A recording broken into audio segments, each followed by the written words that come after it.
Yo soy Ana María Mejía Múnera, médico y cirujana egresada de la Universidad de Antioquia, ginecóloga egresada de la Universidad de Antioquia y especialista en mastología en el convenio existente entre la Fundación Universitaria de Ciencias de la Salud y el Instituto Nacional de Cancerología. Es para mí un placer estar con ustedes, queridos colegas, compartiendo las generalidades del tratamiento del cáncer de mama. Los invito a revisar mis conflictos de interés en la presentación. Empecemos hablando acerca de qué es el cáncer de mama. El cáncer de mama es el resultado de una acumulación sucesiva de alteraciones tanto genéticas como epigenéticas que le permite a la célula sobrevivir y replicarse evadiendo mecanismos de apoptosis y regulación celular. Como tal, el cáncer de mama es una enfermedad heterogénea multifactorial y por tanto tiene diferentes sitios de tratamiento, diferentes estilos de tratamiento que ahorita vamos a ver en la siguiente presentación. Recordemos que el cáncer de mama es la primera causa de cáncer en la mujer y la primera causa de muerte por cáncer en la mujer.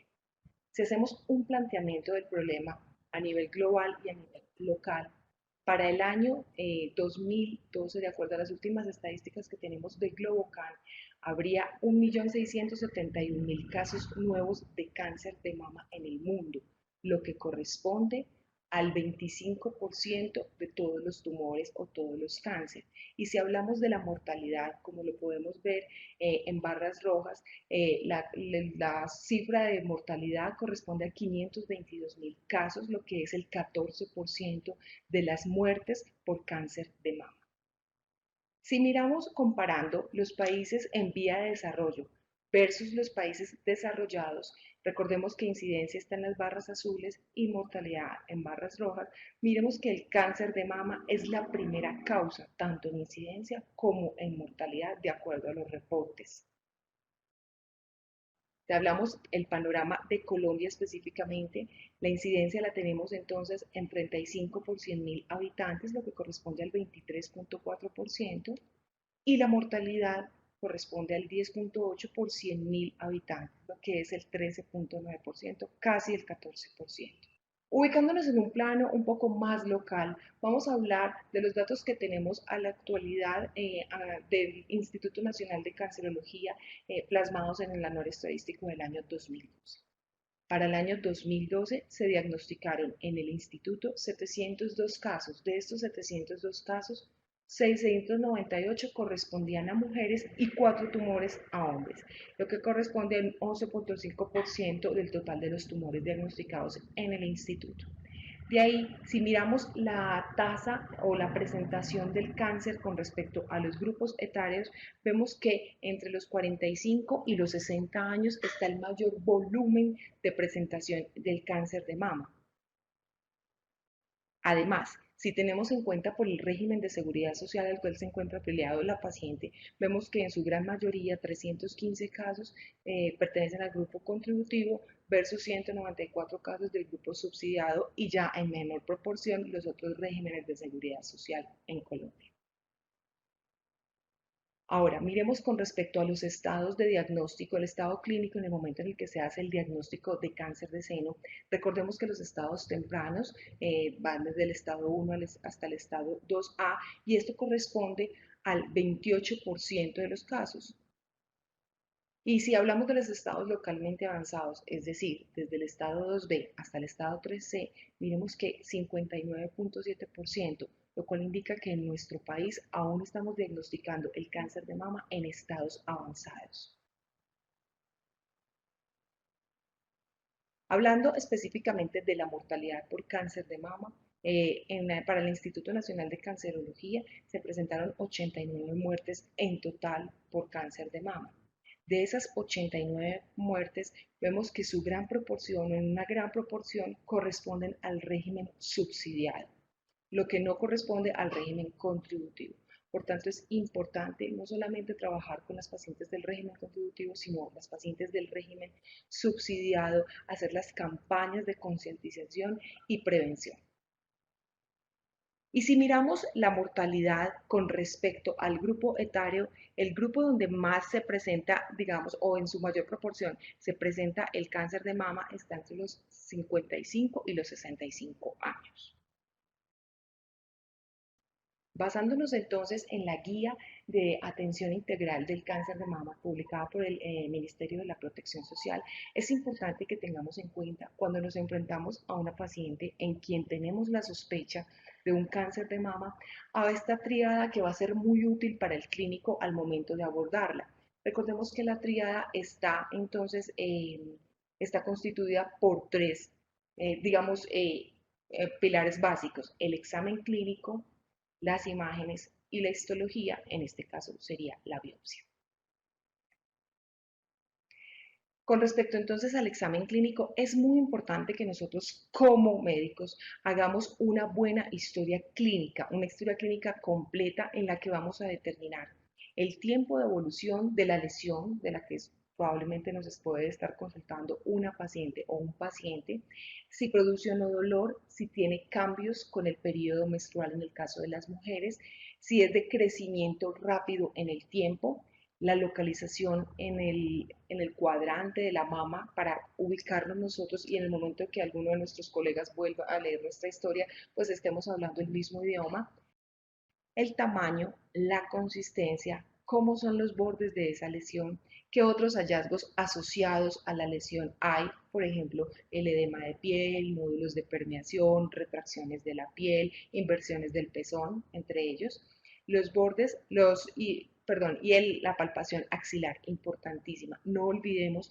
que el axila, con respecto al cáncer de mama, hace parte del examen clínico de la mama.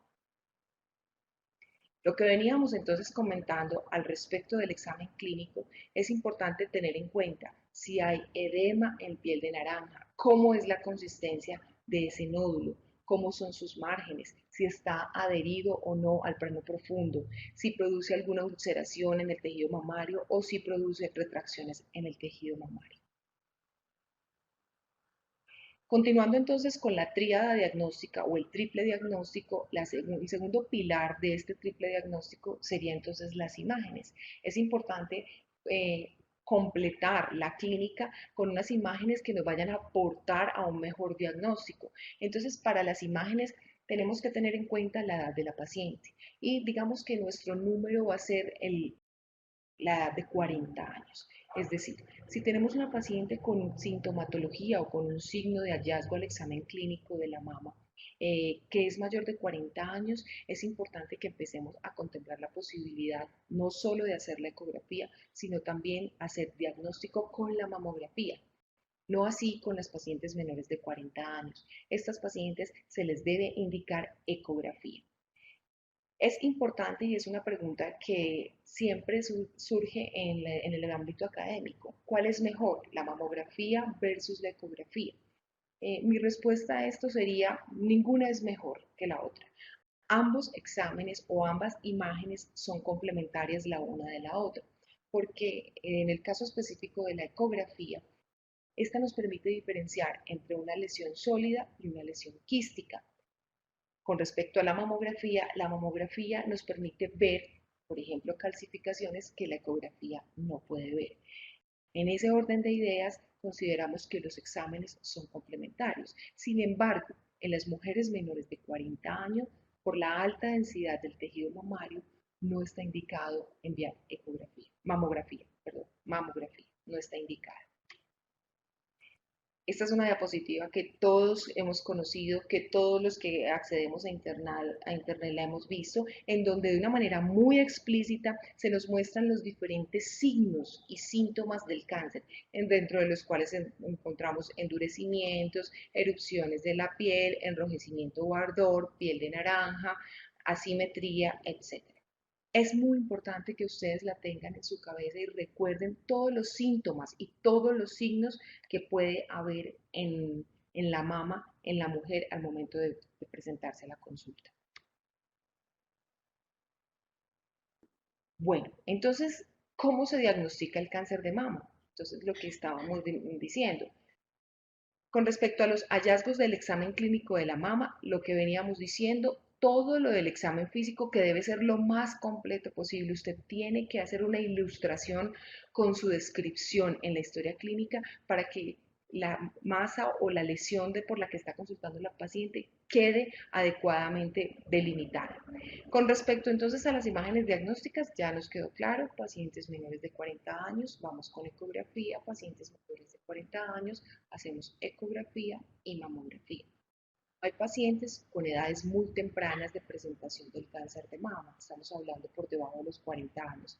En ocasiones en estas pacientes es muy útil el uso de la resonancia magnética para definir si hay lesiones multicéntricas. Recordemos que la multicentricidad es la presencia de cáncer en diferentes cuadrantes de la mama. Y la multifocalidad es la presencia de focos de cáncer en el mismo cuadrante. Entonces la resonancia nos va a permitir en unas mamas muy densas determinar si hay multicentricidad y focalidad. Y en algunos ámbitos nos va a permitir determinar la respuesta a la quimioterapia neoadyuvante. Y específicamente cuando ya tenemos una paciente con una biopsia, a la que se le hizo una biopsia y la biopsia determinó que es un cáncer invasivo de mama, independientemente del tipo histológico, debemos hacer unos estudios de extensión que nos van a permitir determinar, como su nombre lo dice, si la enfermedad hizo diseminación sistémica o si la enfermedad aún está confinada al seno. Esos estudios de extensión se definen de acuerdo a los principales sitios de metástasis del cáncer de mama. Entonces, si tenemos en cuenta eso, recordemos que uno de los principales sitios, son los huesos, los pulmones y el hígado. Entonces, en ese orden de ideas vamos a solicitar radiografía de tórax, ecografía hepática, olfato biliar, gamografía ósea. El PET scan se deja en los casos específicos donde no es muy clara el tumor primario de mama. Entonces, si nosotros retomamos nuevamente la tríada diagnóstica, aquí le añadimos los estudios de extensión de los que venimos hablando. Ecografía abdominal total o ecografía hepática, rayos X de tórax y gamografía ósea. Aquí los tenemos entonces, los estudios de extensión. Son estudios que no son complejos y que están a la mano de todos los clínicos, o por lo menos que pueden ser enviados desde un primer nivel de atención y en un segundo y tercer nivel de atención. Rayos X de tórax, aquí tenemos la ecografía hepatobiliar y aquí tenemos la gamografía ósea. Entonces, tengo una paciente ya con un diagnóstico histológico de cáncer de seno. Lo primero que yo como clínico debo hacer, aparte de hacer una muy buena historia clínica, tengo que hacer un muy buen examen físico, porque el examen físico me va a permitir determinar la estadificación clínica de ese tumor. Recordemos que la estadificación prácticamente del seno se hace en el consultorio, excepto por los estudios de extensión. Yo tengo que saber cómo se palpa la mama y cómo se palpa la axila, por lo menos para saber qué tamaño tumoral tiene ese cáncer y si tiene o no compromiso de la axila. Recordemos el famoso TNM, que se utiliza como estadificación en todos los tumores, donde T es el tamaño, N son los ganglios y M es metástasis si ya hay diseminación del tumor. Listo. Aquí los vemos entonces los diferentes estados del cáncer de mama. Recordemos que el estado 0 es el estado en donde el cáncer está confinado a la membrana basal, es un carcinoma in situ, no ha iniciado invasión. Y recordemos, en esa escala, el estado 4 ya es el estado donde hay diseminación metastásica, pasando por el estado 1, ¿sí? El estado 2, el estado 3, que se divide entre A, B y C. Ahorita vamos a ver cada uno de ellos de manera clara. La famosa clasificación del TNM, lo que veníamos diciendo, estado 0, está confinado únicamente a la membrana basal. Es importante que recordemos unas claves que nos van a permitir a nosotros, cuando estamos enfrentados a una paciente con diagnóstico de cáncer de mama, saber, o son como unas pequeñas mnemotecnias que nos van a ayudar. Recordemos entonces que en el estado 1 generalmente no hay compromiso de los ganglios axilares, o si el compromiso existe es de características microscópicas, si hablamos del estado 1. Yendo a la siguiente diapositiva podemos verlo mejor, en donde el tumor puede ser hasta de 2 centímetros y la axila es negativa, es decir, no hay compromiso de los ganglios o el compromiso es microscópico. Si miramos entonces el estado 2, en el estado 2 el tumor puede ir de 2 centímetros, desde 2 centímetros hasta 5 centímetros y en el estado 2 el compromiso ganglionar puede ser también microscópico. Ya en el estado 3 tenemos un tumor que llega hasta los 5 centímetros, pero la clave del estado 3 es ya tenemos compromiso de los ganglios axilares.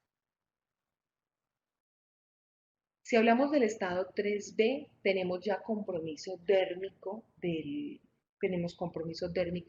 de la mama, en donde puede haber ya nódulos de permeación que pueden coalescer hasta formar ulceraciones o puede existir la famosa edema en piel de naranja. Un pequeño tip para diferenciar el edema de una inflamación común y corriente al edema de piel de naranja. Recordemos que el edema de piel de naranja es aquel que no permite que se pueda coger entre los dedos, como comúnmente se dice pellizcar. El edema en piel de naranja no permite que se pellizque la piel. El edema común sí permite pellizcar. Es importante que lo veamos porque a veces el edema común puede confundir al clínico y realmente no es un edema en piel de naranja. Aquí tenemos algunas imágenes un poquito fuertes con respecto a cuáles pueden ser las presentaciones del cáncer de mama en estados localmente avanzados. Y es triste porque todas estas diapositivas de todas estas fotografías son pacientes mías que autorizaron previamente la publicación en donde el cáncer de mama avanzó hasta todos estos estados tan deplorables y en donde se observa que hay edema de piel de naranja, donde hubo unos nódulos de permeación que coalescieron y formaron una ulceración. El estado 3C, doctores, no lo olvidemos, es muy importante, es cuando hay compromiso de los ganglios supraclaviculares. Aquí se los muestro. Entonces, independientemente del T que tenga, cuando el N es 3, N3 significa que los ganglios son supraclaviculares, ya se determina como un estado localmente avanzado 3C. Y pues el estado 4 indiscutiblemente es el estado metastásico, en donde además de haber un tumor primario en la mama, ya ha empezado su diseminación hematógena. Hablando entonces con respecto a las diseminaciones, existen las diseminaciones locales, regionales y distantes, siendo las más comunes las diseminaciones distantes. Hasta un 70% del cáncer de mama que se presenta con estado 4 puede tener eh, eh, diseminación metastásica distante. Como veníamos hablando, entonces las metástasis más comunes son las óseas, hasta un 60%. Las metástasis en el mismo sitio de la mama donde se diagnosticó el tumor pueden ser hasta el 40%, las metástasis pulmonares hasta del 20%, las hepáticas hasta del 15% y las cerebrales hasta del 10%. De acuerdo al tipo histológico del tumor, existen diferentes vías de diseminación y, digamos, otros tipos de compromiso metastásico. Por ejemplo, en el carcinoma lobulillar infiltrante, el compromiso metastásico también puede estar comprometida la parte gastrointestinal, sobre todo el peritoneo. Listo. Con respecto al pronóstico, entonces es muy interesante que tengamos esto en cuenta porque esto es lo que nos permite a nosotros hacer una búsqueda o una prevención masiva del cáncer de seno. Si nosotros miramos con respecto a los estados de presentación del cáncer de mama, el estado 0 y el estado 1, a los 5 años la supervivencia es del 100%, lo cual nos permite darle un muy buen pronóstico a la paciente. Pero si comparamos el estado 4 con el estado metastásico, hasta un 20% pueden estar vivos a los 5 años, pasando por los estados localmente avanzados. En pocas palabras, debemos tratar de hacer prevención en primera instancia. Y si no es posible hacer la prevención, por lo menos hacer el diagnóstico en los estados tempranos. Cuando tenemos entonces ya diagnosticado el cáncer de mama, hay que tener en cuenta unos factores que se comportan como factores pronósticos y factores predictivos.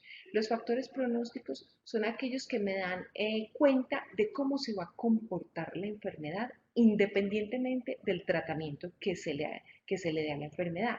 Nos permite saber qué tan agresiva va a ser o no la enfermedad. Dentro de ella obviamente está el TNM de entrada, el tamaño, el compromiso ganglionar, las metástasis, pero también el tipo histológico no se comporta igual un carcinoma que un carcinoma lobulillar. El grado histológico no es lo mismo un carcinoma bien diferenciado que sería un grado 1 versus un carcinoma desdiferenciado o mal diferenciado que sería un grado 3. La edad de la paciente indiscutiblemente a edades tempranas, digamos, el pronóstico puede ser más sombrío. Si hay otros factores que se reportan en la biopsia de la patología, por ejemplo, la invasión lipovascular, esto también y el índice de proliferación nos permite saber cuál sería el grado de invasividad o de agresividad del tumor. Importante saber cuál es el estado basal de la paciente, su Karnofsky, y el estado menopáusico. Y los factores predictivos, como su nombre los dice, nos permite determinar qué respuesta va a tener ese tumor al tratamiento. Entonces, los receptores hormonales, los receptores de estrógeno, los receptores de progesterona y el HER2. Estos factores nos van a ayudar a planear el tratamiento, además que también actúan como factores pronósticos, porque los receptores, cuando un tumor tiene receptores hormonales positivos, entre comillas, puede tener un mejor pronóstico comparado con un tumor con receptores hormonales negativos. Entonces, por eso es clave, doctores, cuando tengamos un diagnóstico de hacerla, ya hicimos la biopsia y nos dicen que es un invasivo, un carcinoma invasivo, hay que hacerle la famosa inmunistoquímica. ¿Y cuál es la inmunistoquímica? Esta es la que estamos hablando, el receptor de estrógeno, el receptor de progestágeno, el HER2 y el índice de proliferación, que es el que conocemos como KI67 de entrada. Hablando específicamente entonces del tratamiento del cáncer de mama, digamos que tenemos tres líneas importantes que tenemos que tener en cuenta. Existe el tratamiento local, el tratamiento sistémico y el tratamiento de soporte. Dentro del tratamiento local del cáncer de mama tenemos dos aproximaciones que podemos hacer con la paciente. Una es la cirugía y otra es la radioterapia. Ambos procedimientos obviamente van a ser en el sitio donde está el tumor. Y tenemos, con respecto al tratamiento sistémico, tenemos, digamos, varias líneas de tratamiento en donde está la quimioterapia en su primera línea, que es muy importante, la terapia endocrina, la terapia hormonal, por lo que habíamos dicho, pacientes con receptores hormonales positivos se benefician de la terapia endocrina hormonal y la terapia biológica o la famosa terapia anti-HER2, que es la que va a permitir tener otra herramienta para el tratamiento del paciente. Una vez el paciente, de acuerdo, recordemos que el tratamiento del cáncer de seno es individual, hay que individualizarlo de acuerdo a las características de cada paciente. Sin embargo, pues el paciente o la paciente se mueve entre el manejo local y el manejo sistémico. Una vez completados estos, está el soporte de la paciente, lo cual implica un seguimiento de manera concienzuda de la paciente con la parte clínica y con las imágenes. Y el soporte no solamente es el seguimiento clínico, sino el tratamiento de las comorbilidades y el manejo multidisciplinario. Recordemos que el diagnóstico de cáncer en una mujer no es solamente un tratamiento médico, es un tratamiento de su parte, su soporte, su parte emocional y necesita un soporte psicológico y multidisciplinario. Entonces, con respecto al estado de la axila, al principio de nuestra charla hablábamos de que la axila es una parte importantísima en la estadificación del cáncer de seno y es un factor que actúa como factor pronóstico, recordémoslo. Entonces, la estadificación axilar nos va a permitir lograr un mejor control de la enfermedad y nos va a dar información del beneficio en la supervivencia. Existen dos abordajes para estadificar la axila, el vaciamiento axilar y el ganglio centinela. Si hablamos entonces de la estadificación axilar, es muy importante que al principio, cuando hacemos el examen clínico de la paciente, determinamos si la axila es positiva o es negativa. Cuando yo me enfrento a una paciente que tiene una axila clínicamente negativa, indiscutiblemente el gol estándar del manejo en esa paciente es el ganglio centinela, la biopsia del ganglio centinela, que nos va a poder determinar si hay compromiso o no de los ganglios axilares. Si el ganglio centinela nos da negativo, definitivamente no hay que hacer más tratamiento de la axila, pero si el ganglio centinela nos da positivo, hay que hacer vaciamiento axilar. El ganglio centinela, entonces, recordemos que es una inyección que se utiliza de una sustancia radioactiva que puede ser el azul de isosulfano, el azul de metileno o el tecnesio 99. Es una inyección que se hace peritumoral o periareolar y va a viajar hacia los ganglios. Y se utiliza un dispositivo en cirugía que se llama gamma sonda, que permite determinar cuál es el ganglio de mayor captación. Durante el procedimiento quirúrgico del control de la enfermedad, llámese cuadrantectomía o llámese mastectomía, se realiza también el procedimiento del ganglio centinela y se puede enviar a congelación durante el acto quirúrgico y de acuerdo al reporte del patólogo, si es negativo, no necesitará hacer un vaciamiento axilar, pero si es positivo, se debe hacer el vaciamiento axilar. Específicamente, de acuerdo al estado clínico, ¿cuáles son los tratamientos más abocados para el cáncer de mama? Entonces, si hablamos de los tratamientos en los estados tempranos, específicamente carcinoma in situ, estado 1 y estado 2A, de entrada la cirugía es la elección. Y de la cirugía conservadora es la que se prefiere en la mayoría de los casos, con estadificación axilar con ganglio centinela. La quimioterapia adyuvante, recordemos que la quimioterapia adyuvante es la quimioterapia que se administra a la paciente luego del procedimiento quirúrgico. Cuando hablamos de quimioterapia neoadyuvante, es la que se administra a la paciente antes de la cirugía. Entonces, específicamente, hablando del escenario adyuvante, la quimioterapia adyuvante nunca se da en los estados in situ y en los estados invasivos tempranos, en algunos casos, específicamente pacientes que son de temprana edad o que tienen factores de alto riesgo para recaída. Hablemos de la radioterapia. La radioterapia siempre se ofrece a las pacientes que se someten a cirugía conservadora porque está visto que la radioterapia disminuye el riesgo de recaída local. Y si hablamos de la terapia endocrina, es decir, la hormonoterapia o las terapias anti-HER2, recordemos siempre hormonoterapia cuando los receptores hormonales son positivos y terapia anti-HER2 cuando el HER2 es positivo. Hablando específicamente de los estados localmente avanzados, entonces, cuando hablamos de los estados localmente avanzados, si nos devolvemos a las primeras diapositivas, recordemos que son los estados en donde el tumor tiene un tamaño no despreciable. Entonces, lo que se da en los estados localmente avanzados, o lo que se prefiere, es dar quimioterapia neoadyuvante, es decir, antes de la cirugía. Esto va a permitir mejorar la relación seno-tumor, es decir, hacer un tumor que probablemente antes era inoperable para esa paciente específicamente por el volumen de su mama, hacerlo ya operable, o una paciente que de entrada iría a mastectomía, pues permitir que pueda ir a una cirugía conservadora porque la quimioterapia ayuda a reducir, la neoadyuvante ayuda a reducir el tamaño tumoral y a mirar la quimiosensibilidad in vivo. Siempre en las pacientes con estados localmente avanzados se debe dar radioterapia adyuvante, ¿sí? Es importante tener en cuenta que el tipo de cirugía en los estados localmente avanzados casi siempre se lleva a la paciente a mastectomía en la mayoría de los casos y generalmente en los estados localmente avanzados ya hay compromiso ganglionar axilar. Este compromiso hace que la paciente deba ir a un vaciamiento axilar. Recordemos, pacientes con receptores hormonales positivos, hormonoterapia, pacientes con HER2 positivo, terapia anti-HER2. Entonces, hablando específicamente de la cirugía, tenemos una herramienta que es muy importante que siempre se la ofrezcamos a la paciente, que es la reconstrucción mamaria. Esta le permite a la paciente conservar su imagen corporal, no tener una disociación de su imagen corporal por la pérdida, en el caso de la mastectomía, de su glándula mamaria o por la deformidad en el caso de la cirugía conservadora. Entonces, hablando específicamente de la reconstrucción mamaria, digamos que existen tres tipos de reconstrucción de acuerdo al tiempo en el que se realiza, el tipo de tejido con el que se hace la reconstrucción y el tipo de cirugía previa que tenía la paciente. Entonces, hablando específicamente del tiempo, existe la reconstrucción inmediata y la reconstrucción diferida.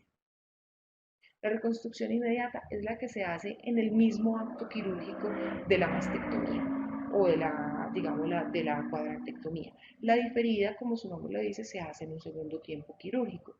También existe de acuerdo al tejido, se puede utilizar tejido autólogo, es decir, propio de la paciente. Recordemos el TRAM, que es tejido de la zona abdominal, que se transporta de una isla de tejido copia del tejido celular subcutáneo y músculo hacia la región del seno, y con tejido heterólogo, es decir, se pueden utilizar prótesis o mecanismos como los expansores o las prótesis. Y con respecto al tipo de cirugía de mama, ya sea que la paciente se haya llevado a una mastectomía o una cirugía conservadora, digamos que aquí los abordajes de reconstrucción son completamente diferentes. Lo que veníamos hablando de los colgajos, existen los colgajos regionales y los colgajos distales. Los colgajos distales, los más comunes y los más usados en cáncer de mama son el recto abdominal y el dorsal ancho.